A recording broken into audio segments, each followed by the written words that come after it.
ॐ नरसिंहाय विद्महे वज्रनखाय धीमहि तन्नो नरसिंह प्रचोदयात्। नमस्कार मित्रों, बहुत स्वागत है आपका मेरे इस YouTube चैनल पर। और आज का विषय है प्रश्न कुंडली।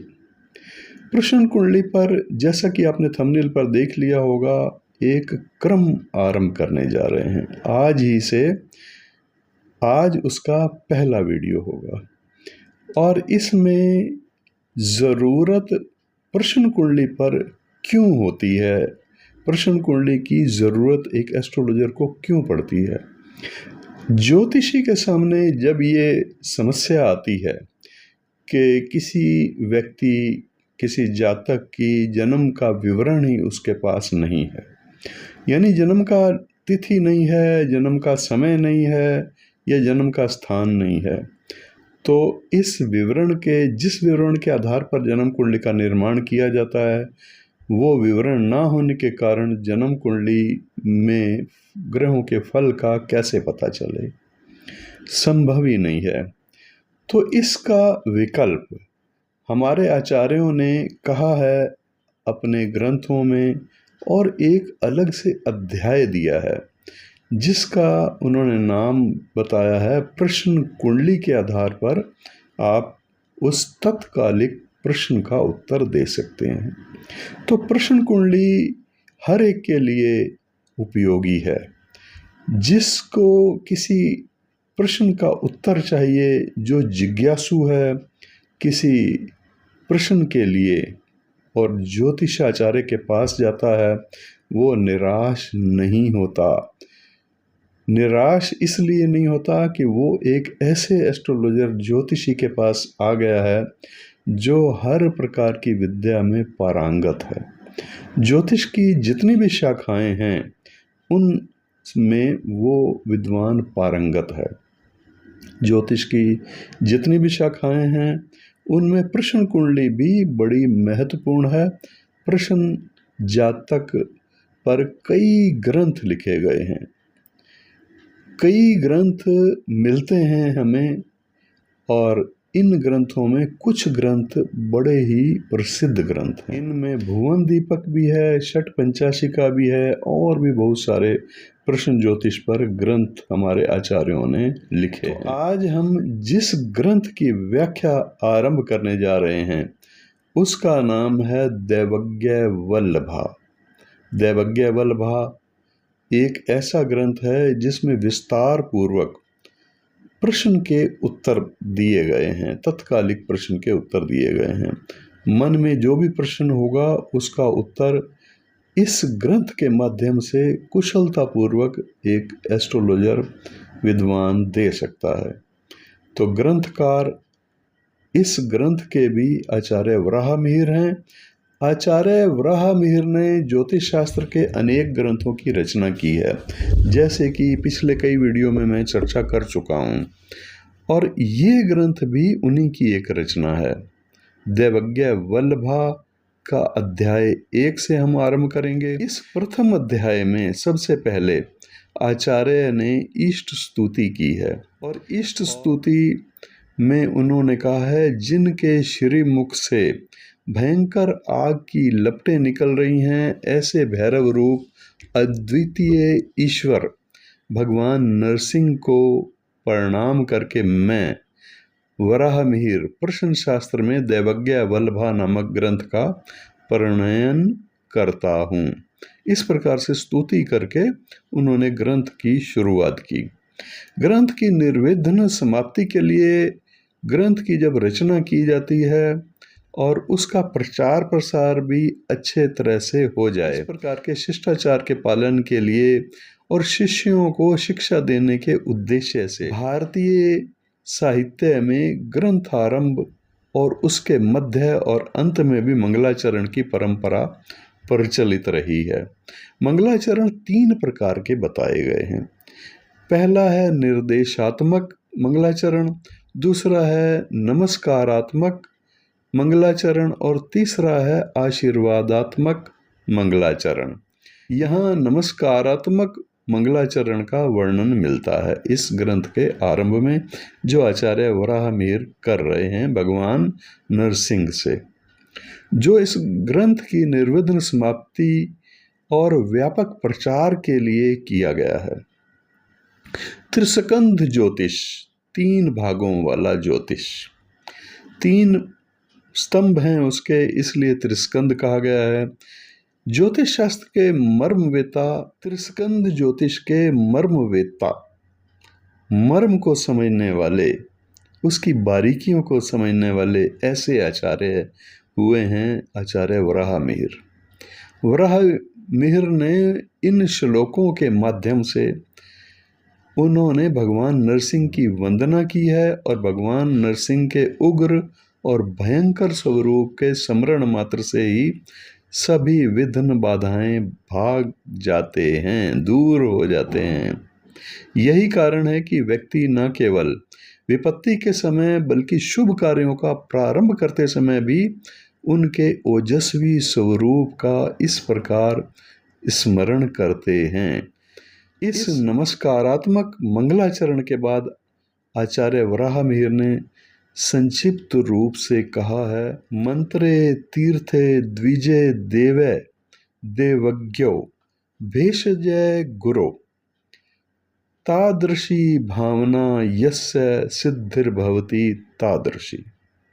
इसका अर्थ संक्षिप्त रूप से मैं आपको बताऊं तो ये है कि मंत्र या तीर्थ, मंत्र पर या तीर्थ पर या फिर सत्यनिष्ठ ब्राह्मण पर और या फिर देवता पर और या ज्योतिषी पर, एक विद्वान ज्योतिषी पर, सत्यनिष्ठ ब्राह्मण पर। तो इस श्लोक का मतलब संक्षिप्त रूप से पहले मैं आपको बताऊंगा। इसका अर्थ ये है कि मंत्र, तीर्थ, सत्यनिष्ठ ब्राह्मण, देवता और ज्योतिषी, औषधि और गुरु, इन सभी पर जैसी श्रद्धा होगी वैसा ही फल प्राप्त होता है।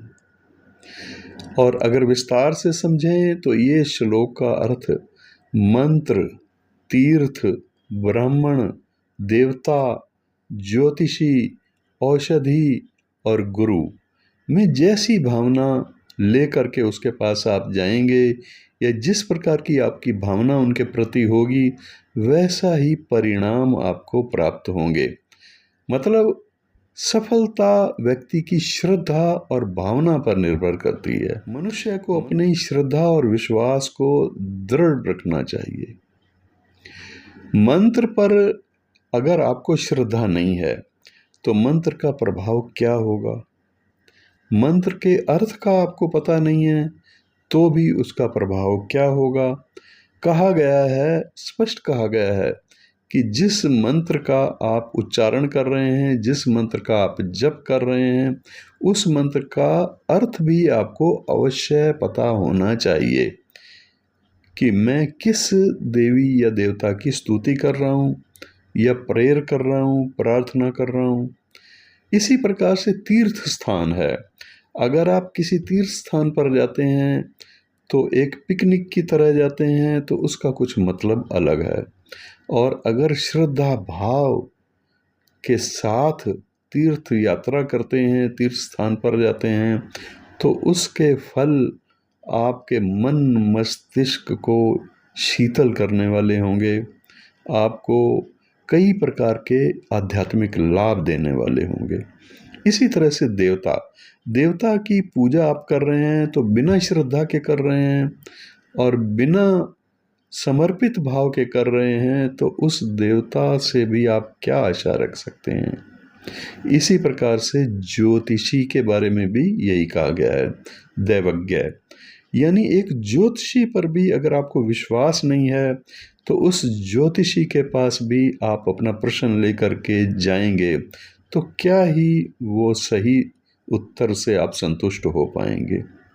ना तो उसका उत्तर आपके लिए उपयुक्त होगा और सही होगा, और ना ही उसको आप फॉलो कर पाएंगे। उसके बताए के अनुसार आप उपचार या जो भी उपाय बताए गए हैं वो भी नहीं कर पाएंगे। बेमन से करेंगे, अगर करेंगे तो उसका भी लाभ आपको नहीं होगा। इसी तरह से गुरु के प्रति भी श्रद्धा नहीं है। आपके जो भी टीचर हैं, आध्यात्मिक गुरु हैं, इनके प्रति जैसी आपकी भावना होगी उसी प्रकार का आपको परिणाम प्राप्त होगा। वैसे ही फल आपको, उतना ही आप सीख पाएंगे, उतना ही आप समझ पाएंगे, उतना ही आप लाभान्वित होंगे। ठीक इसी प्रकार से औषधि भी है।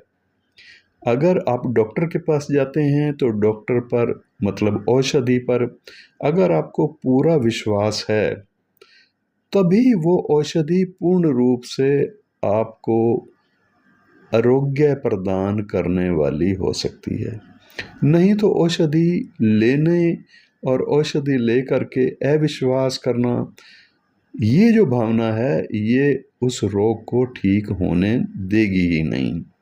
मतलब यह है कि इन सब पर श्रद्धा और विश्वास 100% आपका होगा तो 100% लाभ आपको होगा। ये श्लोक बताता है कि किसी भी कार्य में सफलता व्यक्ति की श्रद्धा और मनोभावना पर निर्भर करती है। अगर किसी व्यक्ति की इन सभी में गहरी श्रद्धा है तभी उसे इनके शुभ फल प्राप्त हो सकते हैं, उसके मन के अनुकूल फल प्राप्त हो सकते हैं। इस श्लोक में मंत्र का अर्थ है पवित्र शब्द, और तीर्थ का मतलब है पवित्र स्थान, और द्विज का मतलब है सत्यनिष्ठ ब्राह्मण, और देव का अर्थ है देवता जिसकी आप पूजा आराधना करने जा रहे हैं। इसके बाद देवज्ञ। देवज्ञ वह एस्ट्रोलॉजर है, वो ज्योतिषी है जिससे आप अपनी समस्या का समाधान जानना चाहते हैं या फिर आने वाले समय के बारे में आप ज्ञात करना चाहते हैं। भेषज्ञ। भेषज्ञ का मतलब है वह औषधि जिसका प्रयोग आप अपनी शारीरिक व्याधि को दूर करने के लिए करना चाहते हैं। किसी रोग के लिए जो औषधि ली जाती है यहाँ पर उस पर भी आपको पूरा विश्वास होना ज़रूरी है।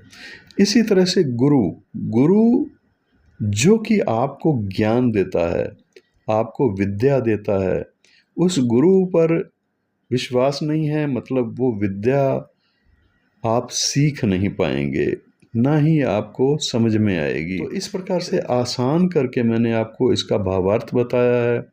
ये श्लोक हमें यही बताता है कि हमें अपनी श्रद्धा और विश्वास को मजबूत रखना चाहिए और हर कार्य में सकारात्मक दृष्टिकोण रख करके चलना चाहिए।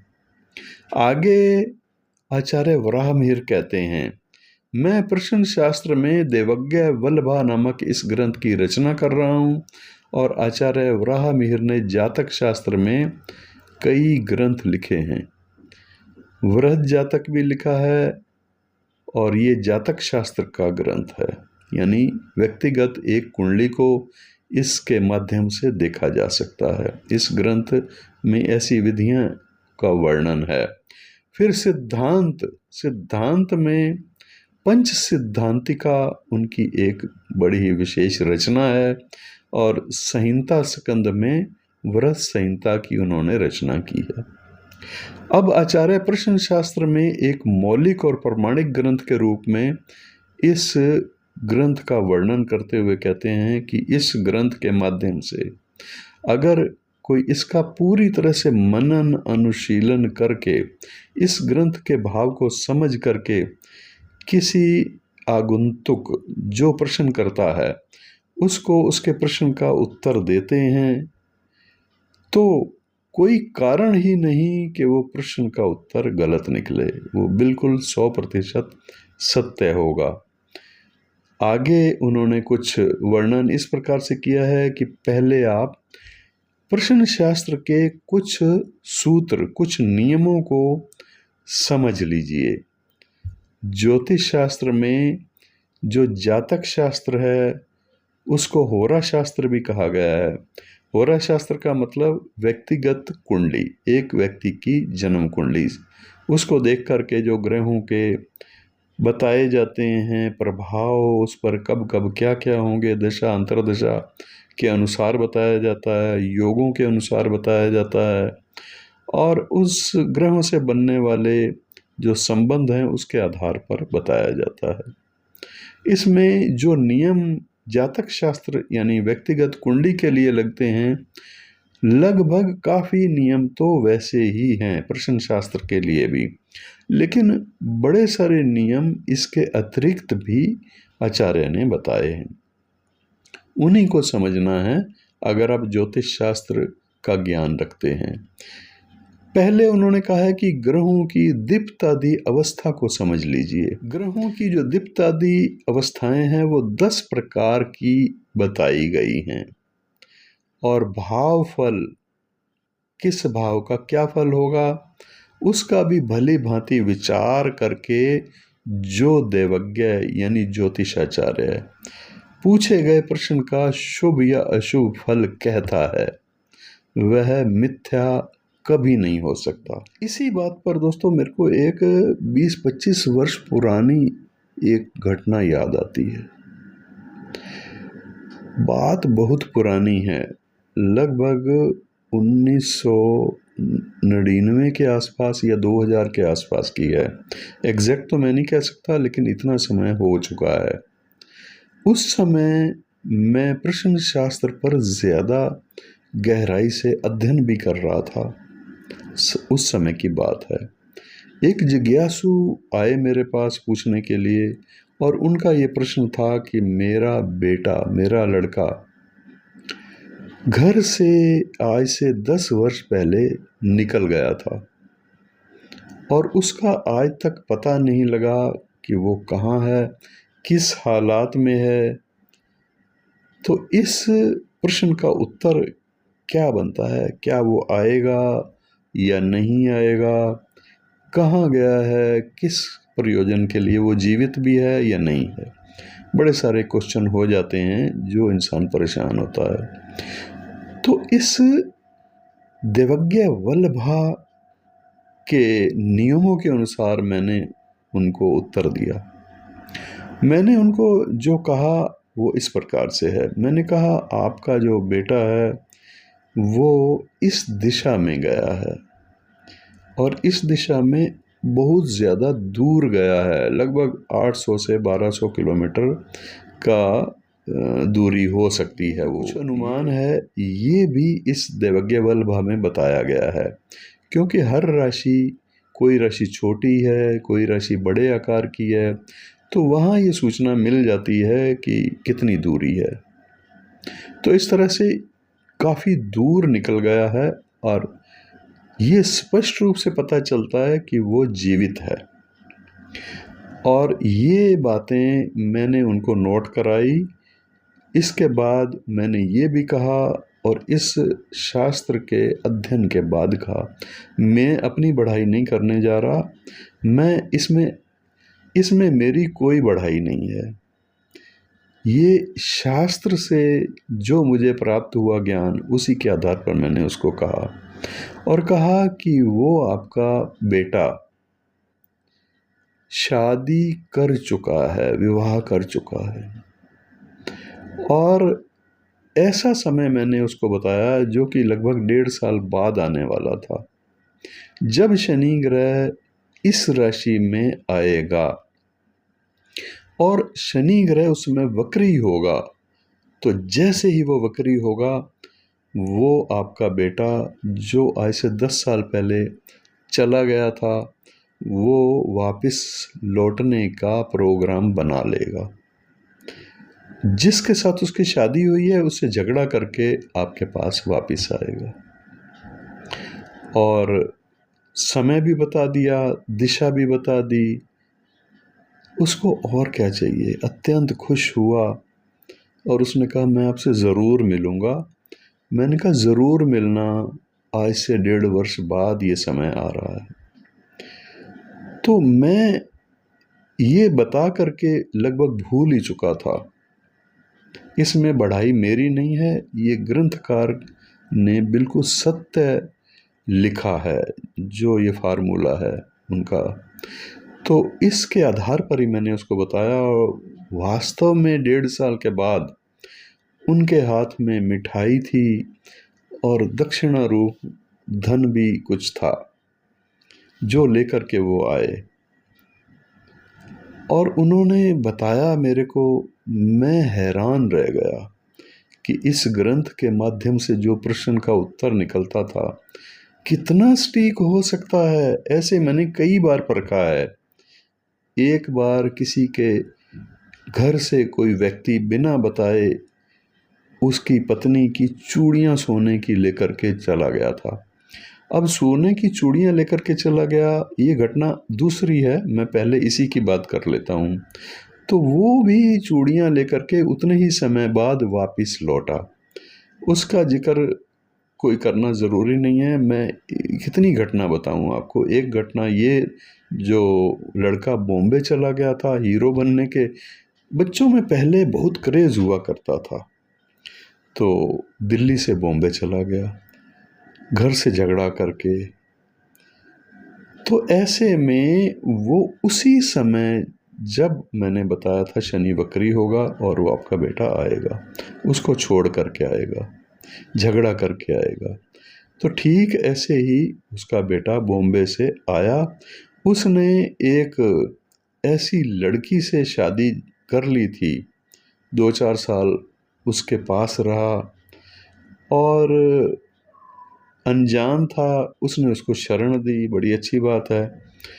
तो उसके संरक्षण में रहते हुए उससे उसने मैरिज भी कर ली, लेकिन काफ़ी समय के बाद उसका झगड़ा होकर के वो वापस दिल्ली लौट आया।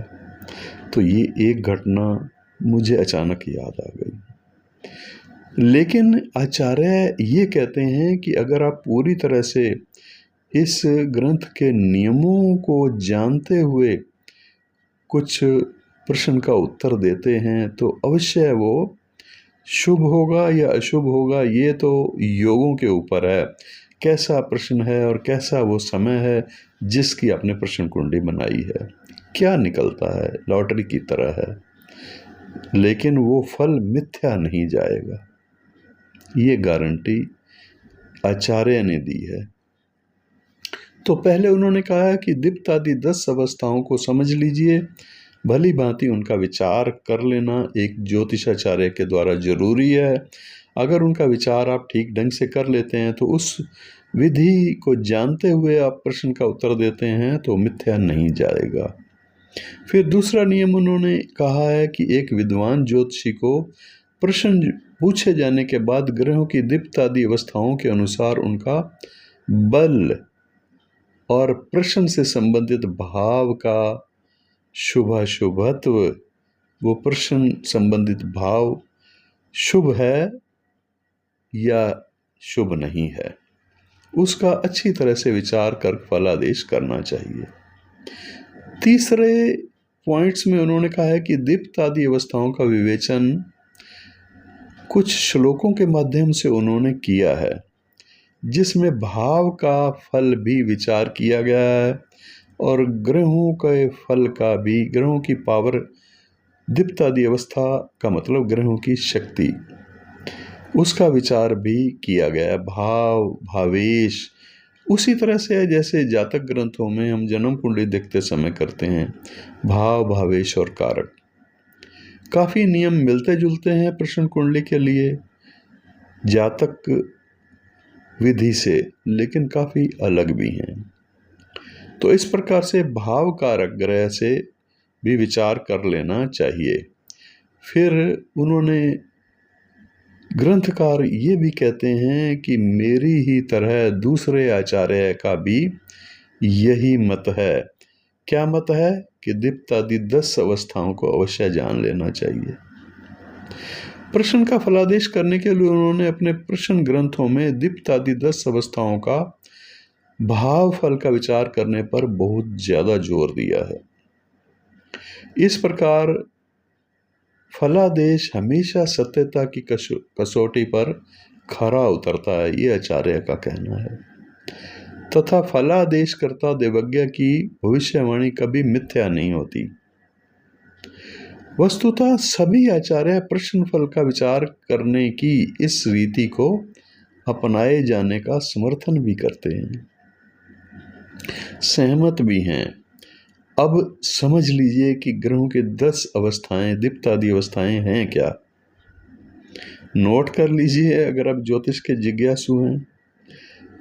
पहली तो दीप्तादि अवस्था का जहां जिक्र आता है तो पहली तो दीप्त अवस्था ही है। ये क्या होती है इसके बारे में भी मैं आपको अभी बताऊंगा। दूसरी है दीन अवस्था, तीसरी है स्वस्थ अवस्था, चौथी है मुदित अवस्था, पांचवी है सुप्त अवस्था, सुप्त मतलब सो जाना, छठी है परिपीड़ित अवस्था और सातवीं है मूषित अवस्था, आठवीं है परिहीयमान वीर्य अवस्था और नौवीं है प्रवर्ध वीर्य अवस्था और 10वीं अवस्था है अधिवीर्य अवस्था। ग्रहों की अवस्थाओं के ये 10 भेद बताए हैं आचार्यों ने।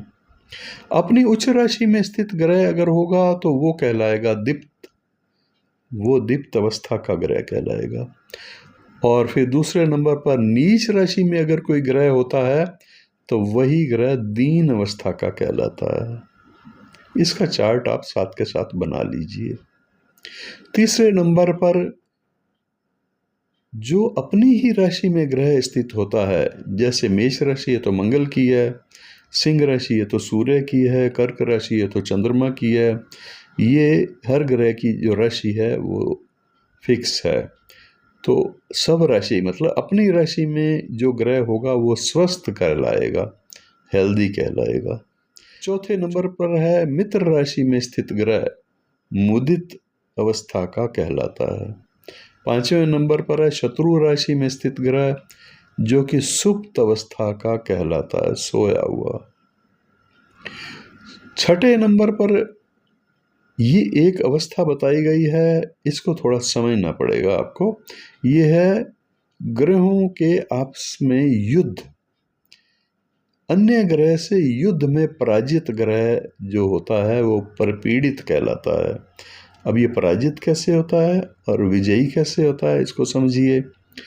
दो ग्रह एक ही राशि में हैं प्रश्न कुंडली बनाते समय, प्रश्न के समय, और वो दो ग्रह एक राशि के साथ साथ एक ही अंशों के आसपास भी हैं।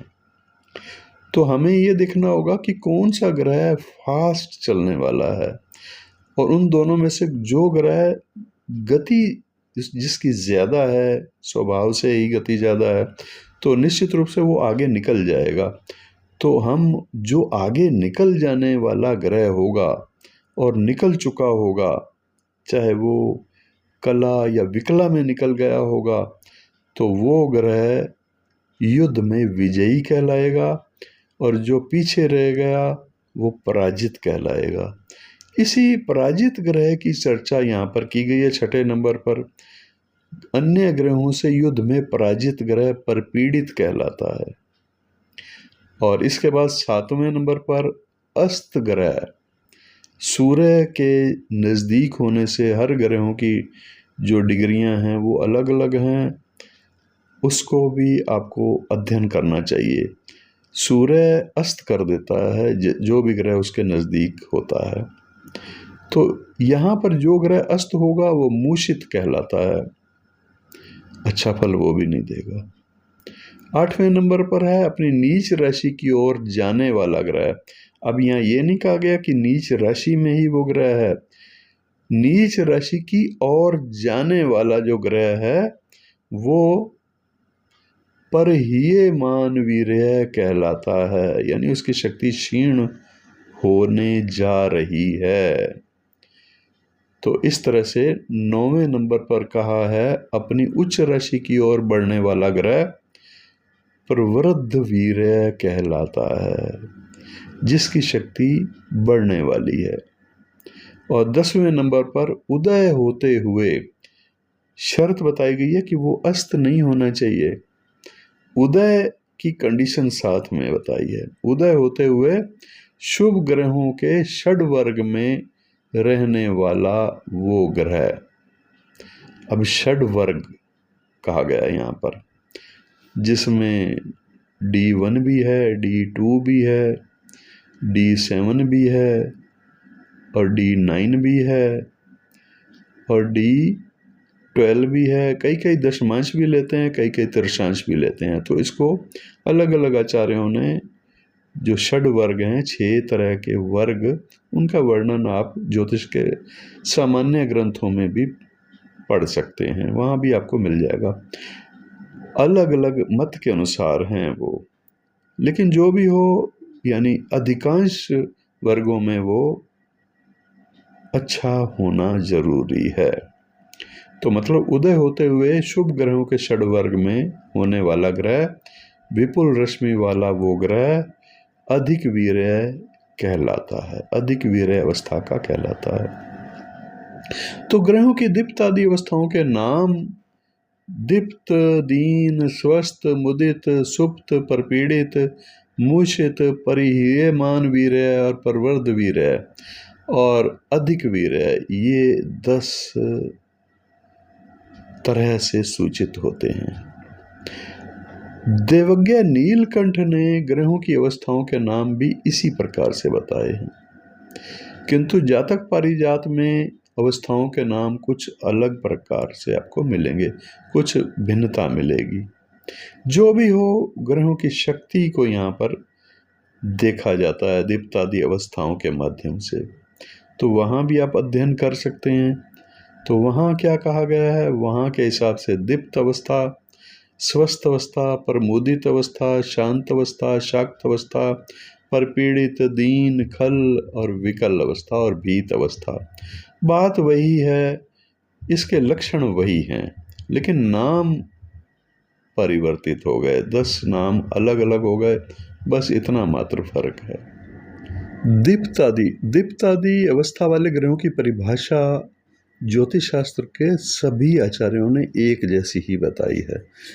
उनके कथन के अनुसार अपनी उच्च राशि में स्थित ग्रह दीप्त होता है और सब राशि में स्थित स्वस्थ होता है, नीच राशि में दीन, मित्र राशि में स्थित मुदित होता है और शत्रु राशि में स्थित सुप्त अवस्था का होता है। जैसे सोया हुआ ग्रह हो, सोया हुआ इंसान एक्टिव नहीं होता, इसी तरह से ग्रह भी सुप्त अवस्था में जब होता है तो वो सुप्त अवस्था का कहलाता है। ग्रह युद्ध में पराजित, जैसे कि मैंने आपको पहले बताया कि ग्रह युद्ध, 2 ग्रह जब आगे पीछे होते हैं डिग्रियों में, कलाओं में, तो जो ग्रह तीव्र गति से चलने वाला आगे निकल जाता है तो वो विजयी होता है, जो ग्रह पीछे रह जाता है वो ग्रह पराजित होता है। तो पराजित ग्रह की चर्चा की गई है परपीड़ित नाम से। अस्त ग्रह मूषित कहलाता है, जो सूर्य से अस्त हो। नीच राशि की तरफ जाने वाला ग्रह परिह्यमान वीर्य कहा गया है। उच्च अभिमुख यानी उच्च राशि की तरफ जाने वाला ग्रह परवर्ध वीर्य कहा गया है। और उदित हो करके, मतलब अस्त नहीं होना चाहिए, उदित हो करके शुभ वर्गों में स्थित ग्रह अधिक वीर्य कहलाता है, जैसे कि देवज्ञ नीलकंठ ने भी यही कहा है। लगभग सभी आचार्यों का इसी प्रकार से मत है यह दीप्तादि अवस्थाओं के बारे में। ग्रहों की अवस्थाओं का मतलब क्या है? ग्रहों की अवस्थाओं से उनके बल को जाना जा सकता है। वो ग्रह कितना बलवान है, कितनी संभावना है उस कार्य के होने की जिससे संबंधित प्रश्न किया गया है, उसके बल की जानकारी आवश्यक है। इसके आधार पर फलादेश किया जाता है और कुछ अवस्थाओं की विशेष व्याख्या और भी आचार्य ने दी है। जैसे कि उच्च ग्रह, सूर्य से लेकर शनि तक जो 7 ग्रह हैं, वो सूर्य पहली राशि मतलब मेष राशि में, और चंद्रमा वृषभ यानी दूसरी राशि में, मंगल 10वीं राशि यानी मकर राशि में, बुध कन्या राशि में, और बृहस्पति इसी तरह से बृहस्पति कर्क राशि में, और शुक्र मीन राशि में, शनि तुला राशि में। तो ये उच्च राशियां जातक ग्रंथों के अनुसार ही प्रश्न शास्त्र में भी इसी तरह से बताई गई हैं। इन उच्च अवस्थाओं में ग्रह बलवान होते हैं। इनमें अच्छा बल होता है और वो कार्य करने की पूरी क्षमतावान होते हैं। फिर नीच राशि के ग्रह हैं, यदि यही ग्रह इससे विपरीत चलने वाले हों, मतलब यह कि नीच राशि में सूर्य तुला राशि में हो, चंद्रमा वृश्चिक राशि में हो, मंगल कर्क राशि में हो और बुध मीन राशि में हो, बृहस्पति मकर में और शुक्र कन्या राशि में हो और शनि मेष राशि में हो, तो ये नीच अवस्था में निर्बल अवस्था इनकी कही गई है। तो ऐसे भी आप ग्रहों की उच्च अवस्था और नीच अवस्था का आकलन कर सकते हैं। अब आगे उन्होंने बताया कि उच्चाभिमुख ग्रह मतलब अपनी उच्च राशि की ओर जाने वाला ग्रह, जैसे मीन राशि में सूर्य हो तो वो मेष की तरफ जा रहा होगा, आगे उसके मेष राशि है और इसको हम उच्चाभिमुख कहेंगे, उच्च राशि की तरफ जाने वाला ग्रह। ऐसे ही मेष राशि में चंद्रमा की स्थिति हो तो वो वृषभ राशि में उच्च होता है, वृष की तरफ जा रहा होगा, तो इसको भी उच्चाभिमुख ग्रह कहा गया है। इसको भी बलवान माना गया है। दीप्तादि अवस्थाओं का फल क्या होता है? अब आचार्य यहाँ पर यह स्पष्ट करते हैं कि दीप्तादि अवस्थाओं को किस तरह से हम शक्तिशाली मानते हैं और इसके फल कैसे प्राप्त होते हैं। दीप्तादि अवस्था का जो ग्रह होता है, दीप्त अवस्था खास करके जो ग्रह दीप्त अवस्था में होता है, वो उत्तम सिद्धि देने वाला, मतलब कार्य में सफलता देने वाला होता है। और जो दीन अवस्था का होता है, हीनता लिए हुए होता है, कार्य में विफलता देने वाला होता है, विफलता की सूचना देता है। ग्रह अगर स्वस्थ हो, मतलब अपनी राशि का हो, तो मन में विचारा हुआ कार्य अवश्य होता है और श्री और कीर्ति और सुख प्राप्त होते हैं। उस ग्रह की इस प्रकार से सूचना मिलती है उस ग्रह से। ग्रह अगर मुदित अवस्था का हो तो आनंद और मनोवांछित फल की प्राप्ति देने वाला, पर सुप्त अवस्था का हो तो विपत्तियां दर्शाता है। इसी तरह से पर पीड़ित हो तो शत्रु पीड़ा और मूषित हो तो धन नाश करवाने वाला होता है। ग्रह प्रवर्ध वीर्यवान हो तो गज यानी अच्छा वाहन प्राप्त होता है, अश्व सवारी प्राप्त होती है। अश्व से तुलना की गई है 2 व्हीलर की और गज से तुलना कर सकते हैं आप एक 4 व्हीलर की। तो स्वर्ण आदि आभूषणों की प्राप्ति भी करवाता है जो ग्रह प्रवर्ध वीर्य होता है प्रश्न के समय, और ये भूमि का लाभ भी करवाता है। और अधिक वीर्य जो ग्रह हो तो अनेक प्रकार की उपलब्धियां करवाने वाला होता है, शारीरिक मानसिक और आध्यात्मिक सुखों को भी प्रचुर मात्रा में प्राप्त करवाने वाला, तीनों प्रकार की शक्ति शारीरिक मानसिक और आध्यात्मिक और प्रचुर संपत्ति की प्राप्ति करवाने वाला होता है। अब इसके बाद आचार्य ने प्रश्न पूछने वाले के लिए भी कुछ नियम का निर्देश दिया है। जो एक ज्योतिषी के पास जाता है और प्रश्न पूछता है तो उसके लिए भी कुछ उनको भी नियमों का पालन करना होता है। वो नियम अगर वो पालन करता है तो उसको फल की प्राप्ति होती है। अपने घर में नक्षत्रों या नक्षत्रों से संबंधित ग्रहों सहित नक्षत्र या राशियों ग्रहों का फल फूल और स्वर्ण आदि से पूजन करके भक्ति पूर्वक निर्विघ्न प्रश्न के उत्तर की कल्पना करते हुए श्रद्धा पूर्वक मन से प्रातःकाल देवता और गुरु को प्रणाम करके प्रश्नकर्ता ज्योतिषाचार्य के पास जाता है और प्रश्नकर्ता हाथ में फल फूल या अक्षत चावल लेकर के ज्योतिषाचार्य का आदर पूर्वक सत्कार करके शुभ दिशा की ओर मुख करके प्रसन्न मन से एक ही बार और एक ही प्रश्न करे। अगर वो एक से ज़्यादा प्रश्न एक साथ करता है तो उनमें संदेह हो जाता है, प्रश्नों का उत्तर सही नहीं मिलता। एक ही प्रश्न किया जाए, प्रश्न कुंडली का ये सिद्धांत है। फिर कहा है कि ग्रह नक्षत्रों के साथ राशि चक्र के पूजन की परंपरा भी प्राचीन काल से चली आ रही है। तो इस कर्तव्यों में प्रमुख और ये आवश्यक मानी गई है। प्रश्न शास्त्र के सभी ग्रंथों में इस कर्तव्य की अनिवार्यता का उल्लेख मिलता है। यहाँ भी यही बात है कि श्रद्धा कितनी है प्रश्नकर्ता के मन में, उस ज्योतिषाचार्य के प्रति, ग्रहों के प्रति, देवताओं के प्रति, संबंधित ग्रहों के प्रति। उदाहरण के लिए कुछ प्रमुख आचार्यों के मत जो हैं वो प्रश्न भूषण एक ग्रंथ है, उसमें उनके रचनाकार आचार्य जीवनाथ झा क्या कहते हैं, वो कहते हैं कि इससे मिलते जुलते भाषा में उन्होंने ये कहा है कि इस प्रकार राशि चक्र का पूजन करने के बाद ज्योतिषाचार्य का आदर सत्कार करके आदर पूर्वक प्रश्न करना चाहिए, और प्रश्न करते समय मन में शुद्ध भावना, शुद्ध विचार होने चाहिए। दुर्भावना से किया गया प्रश्न का उत्तर भी आपको मन के अनुकूल नहीं मिलता। तो ऐसे ज्योतिष शास्त्र के प्रति पूर्ण आस्था होनी जरूरी है।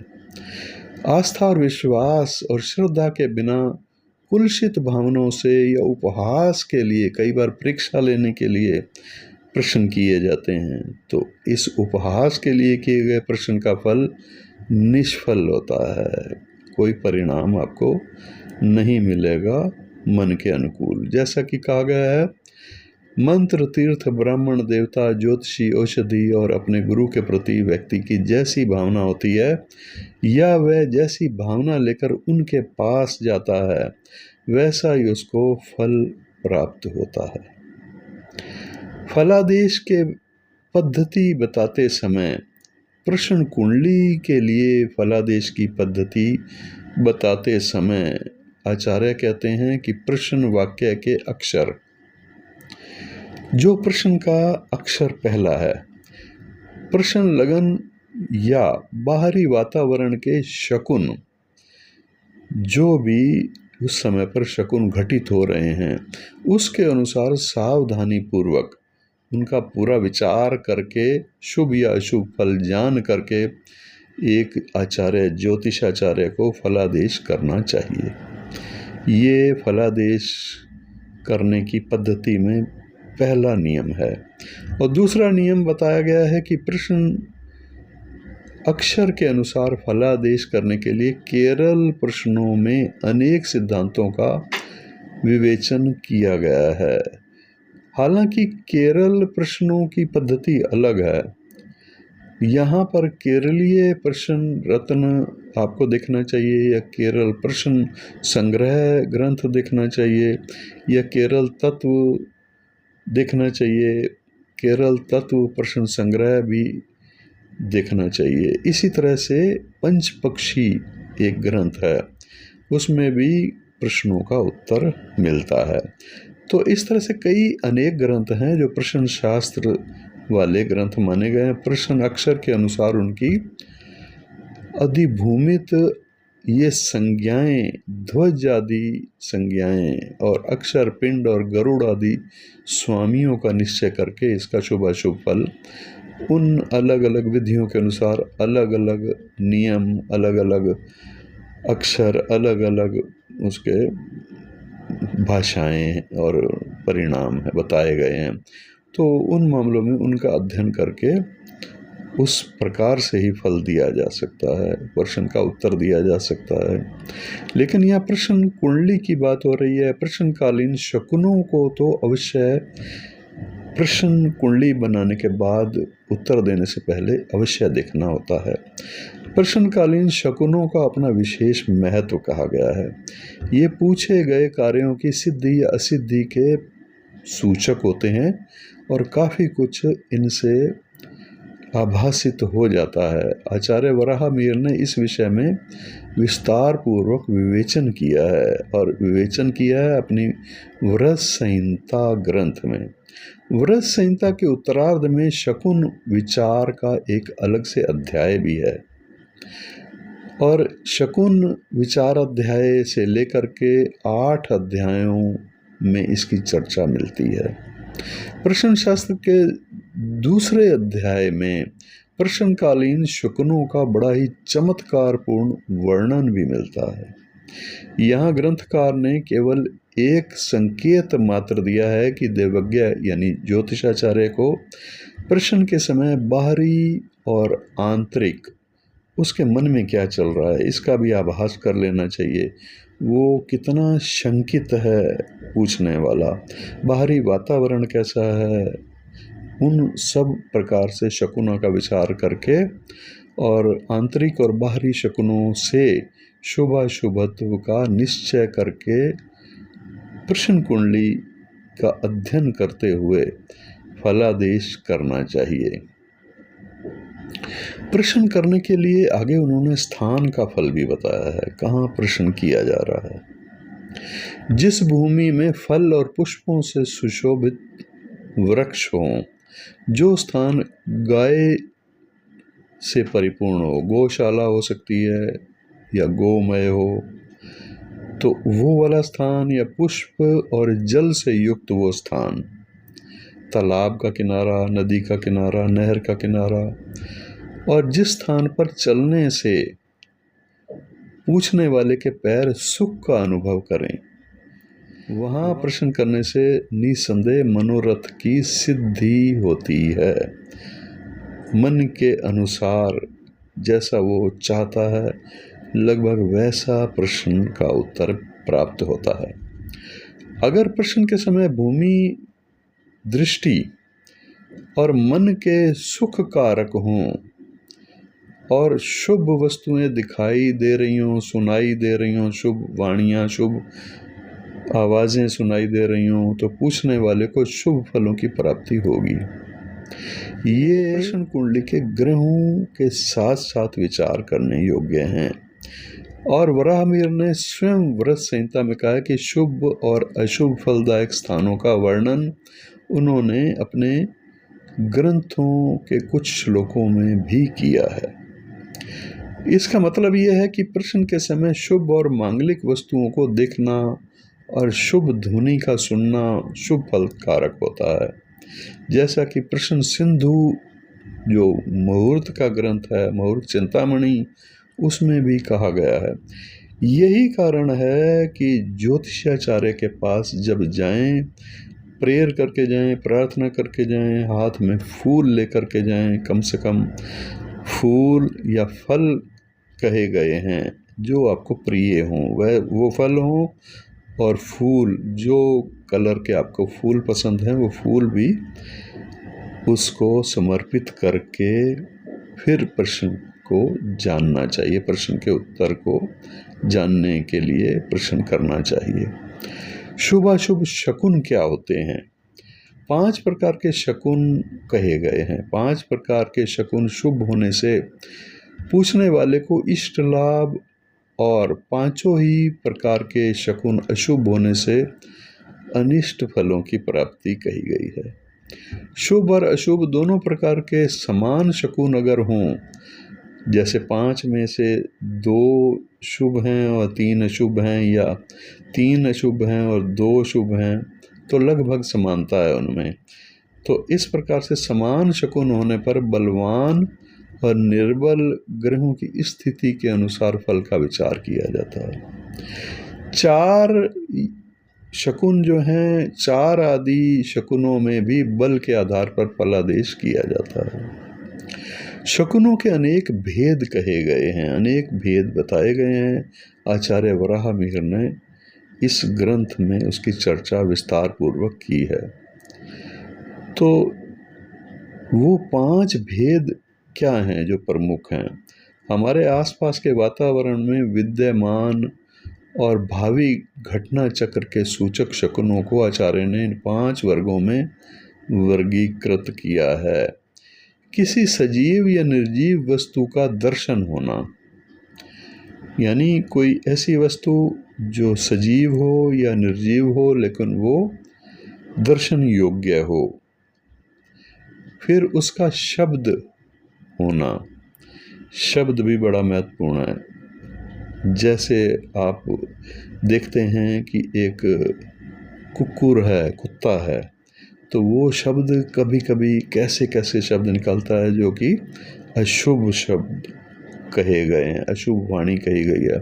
तो यहाँ पर शब्द का मतलब ये है, किसी भी प्राणी के मुख से निकला हुआ शब्द वो शुभ है, डराने वाला है या अच्छा लगने वाला है। ऐसे ही तीसरा है गमन, चौथा है चेष्टा और पांचवा है उत्पात। आचार्य वराहमिहिर ने इन शकुनों के शुभ और अशुभ फल का विवेचन व्रत संहिता में विस्तार पूर्वक वैसे तो किया है। अगर प्रश्न के समय ये पांचों प्रकार के शकुन शुभ हों तो प्रश्नकर्ता को जो बात पूछना चाहता है वह सफलतापूर्वक उसके अनुकूल होती है और उसके मनोरथ को पूर्ण करने वाला उत्तर निकल करके आता है। अगर ये पांचों शकुन अशुभ हों तो उसके मनोरथ पूर्ण नहीं हो सकते, बल्कि उसका अनिष्ट होना तय है। 3, 4 या 2 आदि शकुनों में जो शकुन बलवान हो उसके आधार पर भी शुभ या अशुभ फल कहना कहा गया है आचार्य के द्वारा। यहाँ निर्बल शकुन का फल नगण्य होता है और बलवान शकुन का फल निर्णायक होता है। इसके बाद उन्होंने भाव, भावेश और कारक फलादेश के जो नियम जातक ग्रंथों में बताए गए हैं वही नियम यहाँ भी उन्होंने चर्चा की है कि भाव, भावेश और कारक का फलादेश में क्या उपयोग है, इससे संबंधित क्या नियम है। प्रश्न कुंडली का जो भाव अपने स्वामी से दृष्ट होता है, यानी जिस भाव का आप विचार कर रहे हैं, जो आपको बताया जाएगा आगे, और जो विधियां हैं इस शास्त्र, इस वीडियो के बाद जो क्रम चल रहा है उसमें आपको समय समय पर बताए जाएंगे। तो कौन सा भाव किस प्रश्न से संबंधित महत्वपूर्ण है, तो ये समझना चाहिए कि प्रश्न कुंडली का जो भाव अपने स्वामी से दृष्ट हो, अपने स्वामी से युक्त हो या फिर वह शुभ ग्रहों से दृष्ट या युक्त हो तो उसकी वृद्धि होती है, मतलब उस भाव से संबंधित शुभ फल मिलता है।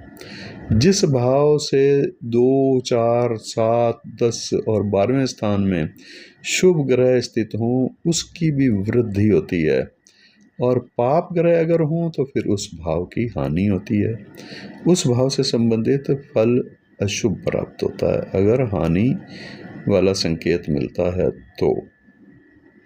ऐसे ही उन्होंने दूसरा नियम बताया है कि प्रश्न के समय राशि चक्र का जो बिंदु पूर्व क्षितिज का स्पर्श करता है वो लगन ही कहलाता है। ये तो सर्वमान्य है, आप जातक ग्रंथों में भी इसी प्रकार से समझते हैं कि लगन महत्वपूर्ण है। इस लगन से प्रारंभ करके राशि चक्र को 12 भागों में बांटने से 12 भाव बनते हैं, जिनकी ज्योतिष शास्त्र में तनु, धन, सहज, सुहृदय, पुत्र, शत्रु, जाया, आयु, धर्म, कर्म, आय और व्यय ये संज्ञाएं हैं। ये जातक शास्त्र में भी यही हैं और प्रश्न शास्त्र में भी यही हैं।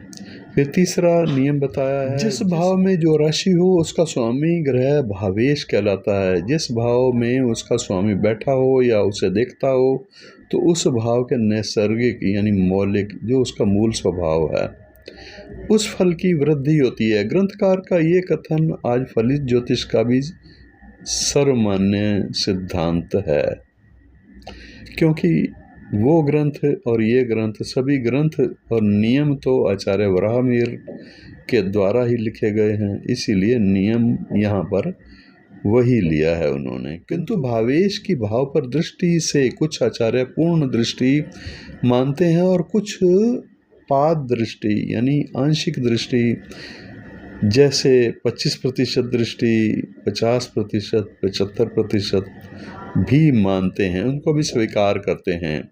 इस प्रकार निष्कर्ष रूप में ये कहा जा सकता है कि किसी भी भाव में उसका स्वामी बैठा हो या किसी भाव को उसका स्वामी पूर्ण रूप से देख रहा हो तो उस भाव के फल की वृद्धि होती है।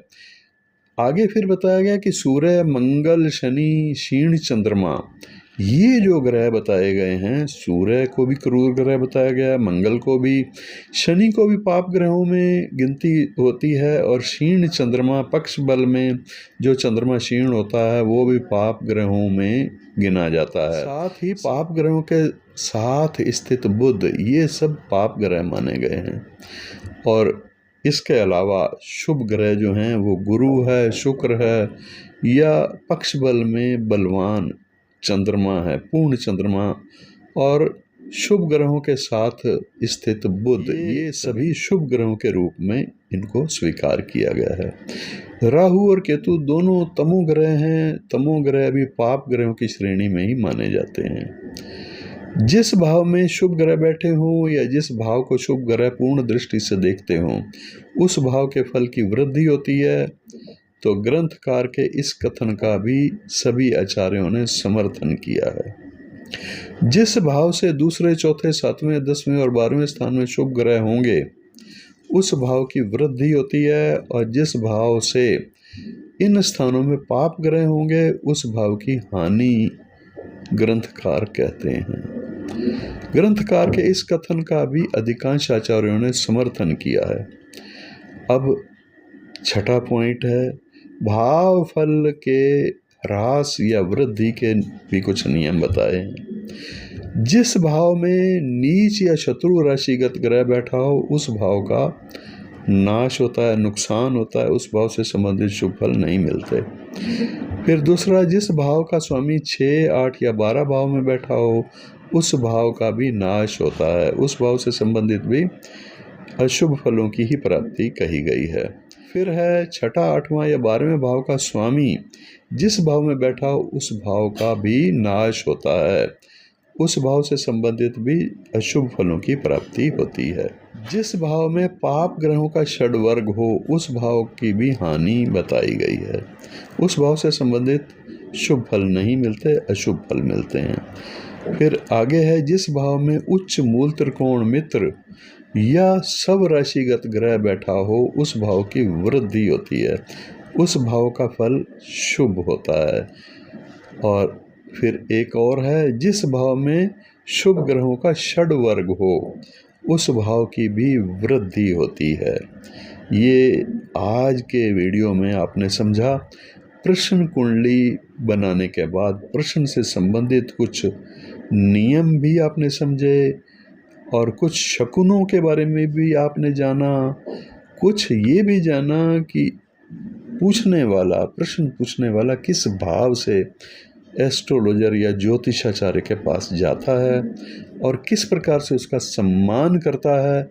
सम्मान पूर्वक प्रसन्न होकर के वो आचार्य उत्तर देता है तो मन के अनुकूल फल प्राप्त होते हैं। लेकिन ये सब प्रकृति के ऊपर निर्भर है।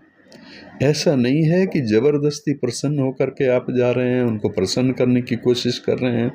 ये होगा तभी जब ये संभव तभी होगा सब कुछ शकुन, या फिर आप एक ज्योतिषाचार्य को शुभ भाव से प्रसन्न करते हुए उनसे प्रश्न करें जब प्रकृति चाह रही होगी, यानी नेचर सही बता रहा होगा कि आपके साथ किस प्रश्न का उत्तर क्या प्राप्त होना चाहिए। तो इसी शब्दों के साथ आज का ये वीडियो यहीं तक। नेक्स्ट अगले वीडियो में प्रश्न शास्त्र के और गूढ़ रहस्यों पर चर्चा करेंगे। आगे फिर योगों पर भी चर्चा करेंगे। प्रश्न शास्त्र के बड़े महत्वपूर्ण योग हैं, और वो योग जैसे कि इसी वीडियो में मैंने आपको सबसे पहले बताया, अपना अनुभव किस प्रकार से, वैसे तो कई अनुभव हैं मेरे पास प्रश्न कुंडली को लेकर के, प्रश्न कुंडली कितनी सत्य घटित होती है, तो उन के नियमों को भी समझेंगे। बने रहिए मेरे साथ, चर्चा में आप सम्मिलित हुए, आपका बहुत बहुत धन्यवाद।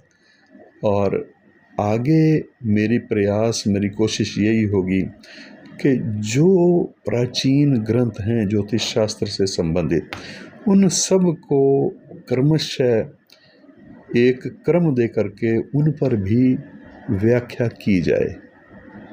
दोस्तों, अगर आप जन्म कुंडली दिखाना चाहते हैं तो वो सेवाएं भी उपलब्ध हैं। दिए गए नंबर पर आप व्हाट्सएप करके संपर्क करके फीस की पूछताछ कर सकते हैं। नमस्कार।